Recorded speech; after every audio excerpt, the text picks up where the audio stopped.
再来看高雄有一个20人的亲友团哦，去小琉球旅游，采取一间海产档，食暗顿了后，有8人吐走白，亲像是食物中毒。目前哦，阁有1人住院治疗。屏东县的卫生处已经去餐厅稽查了，业者是无要回应。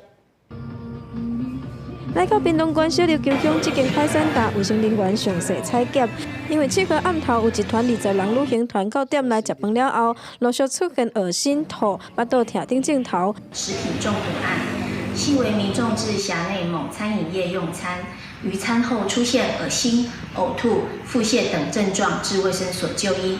截至目前，共计8人就医。 旅行团由高雄民众找亲友组成，9号倒来到高雄，也是有人无爽快，搁再一届前往高雄的病院看医生。市府表示，当天陆续4个人看诊，目前搁1个人住院。10号上午，这间店依然有营业，正式卫生局有来采检，不过拒绝受访。因为现在还是给卫生局去。 他要裁剪了嘛？对啊，等他们报告出来再来讲。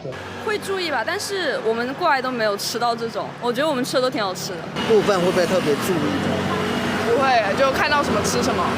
向市府表示，专案煞由屏东县卫生局来查办，卫生人员客在的时阵，店内已经无食物残留，采集的环境还有人体的检体来检验。